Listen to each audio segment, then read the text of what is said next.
My name is Alexandra Gibbons. I'm with the New York State Department of Veterans Service, Public Information. Today, we're going to focus on PACT Act. Joining with me is New York State Department of Veterans Service, Deputy Commissioner of the Western Region, Jason Shaddock.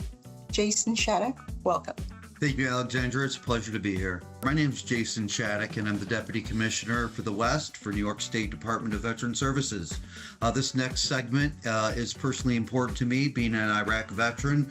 The PACT Act is something that has personal correlation with my service as well. So I'm excited to be here and talk about it.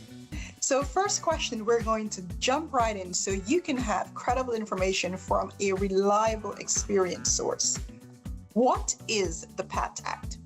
The PACT Act, which is an acronym standing for Promise to Address Comprehensive Toxins Act, was premier legislation enacted in 2022 under the Biden administration. It's basically federal legislation that expands VA healthcare and benefits for veterans exposed to toxic substances during their military service.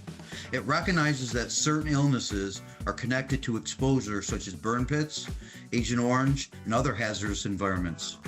What does the PACT Act impact?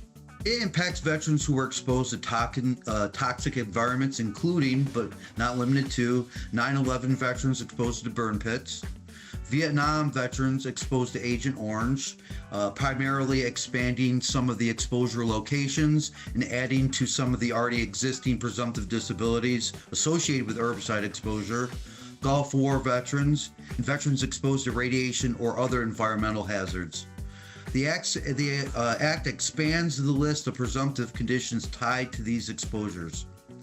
Presumptive essentially means, Alexandra, that the VA assumes the condition is service-connected if eligibility criteria are met. What does this mean for a veteran who previously filed a claim and was denied? Veterans who were previously denied for certain conditions may now qualify under this expanded presumptive list. They should strongly consider reapplying or filing a supplemental claim. Basically, the law has changed, and that really matters, Alexandra. So if you were previously denied, you can still reapply because laws has changed. They are consistently changing for your benefit. What new conditions were added under the PACT Act? There were many new conditions that were added. I'm not going to list them all, but several cancers and respiratory illnesses were added to the presumptive list under the burn pits, along with other conditions linked to toxic exposure. The VA continues to update and refine this list.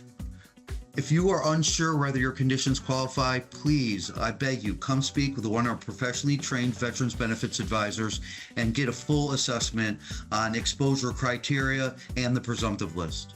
Is the PACT Act federal only, or does New York State also play a role? The PACT Act is federal legislation administered by the U.S. Department of Veterans Affairs. That said, New York State Department of Veterans Services plays a critical role in helping veterans in the following ways.